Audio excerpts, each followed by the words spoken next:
આ ઠગબાજનું નામ છે રવિન્દ્રનાથ સોની. આ કંઈ સામાન્ય નામ નથી. સોનુ સૂદ જેવા બોલિવૂડ અભિનેતા, રેસલર ધ ગ્રેટ ખલી અને ક્રિકેટર ક્રિસ ગેલ જેવી હસ્તીઓની સાથે તેની તસવીરો જોવા મળી છે. આખરે પોલીસની સાથે તેની તસવીર સામે આવી. આ તસવીરોની વચ્ચેથી રવિન્દ્રનાથ જીવનમાં ડોક્યું કરીએ. દિલ્હીના મધ્યમ પરિવારમાં તેનો જન્મ થયો હતો. 2004માં તેણે એક ખાનગી બેંકમાં ઇન્સ્યોરન્સ સેલ્સમેન તરીકે કામ શરૂ કર્યું. આ સમયગાળામાં તેને કોમ્યુનિટી ટ્રેડિંગ અને ફોરેન એક્સચેન્જ માર્કેટ અને ક્રિપ્ટોકરન્સીના માર્કેટની સારી એવી જાણકારી મળી. વર્ષ 2023ની શરૂઆત થતાં જ આ પત્તાનો મહેલ ધરાશાયી થવા લાગ્યો. રોકાણકારોને દર મહિને જે વળતર ચૂકવવાનું હતું તેની રકમ એટલી બધી વધી ગઈ કે રવિન્દ્રનાથ પાસે હવે પૈસા ખૂટી પડ્યા. એટલે તેણે છેલ્લો દાવ રમ્યો અને ક્રિપ્ટોકરન્સીના નામે લોકો પાસેથી કરોડો રૂપિયા પડાવવાનું શરૂ કર્યું.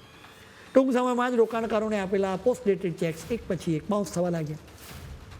જેવો લોકોનો આક્રોશ વધ્યો કે તરત જ રવિન્દ્રનાથ રાતોરાત ગાયબ થઈ ગયો.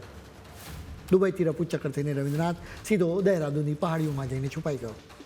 કાનપુર પોલીસને એ ત્યાં છુપાયો હોવાની બાતમી મળી. હવે પડકાર એ હતો કે આટલા મોટા દહેરાદૂનમાં આ ઠગને શોધવો ક્યાં. અહીં જ સીન આખો પલટાયો અને પોલીસને મદદ મળી એક ફૂડ ડિલિવરી એપથી.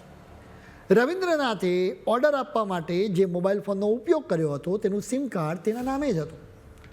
પોલીસે ટેકનોલોજીની મદદથી તરત જ પેલા ડિલિવરી બોયનો રૂટ ટ્રેસ કરી લીધો.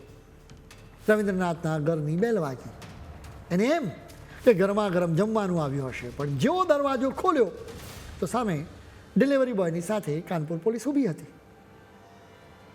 જ્યારે તેની પૂછપરછ થઈ ત્યારે ખબર પડી કે આ ઠગાઈનો વ્યાપ કેટલો ભયાનક હતો. ભારત અને દુબઈ જ નહીં, પરંતુ અમેરિકા, મલેશિયા અને ફ્રાન્સ જેવા અનેક દેશોના રોકાણકારોને તેણે પોતાની જાળમાં ફસાવ્યા હતા. તમને જાણીને નવાઈ લાગશે કે આખું કૌભાંડ 1500 કરોડ રૂપિયાનું છે.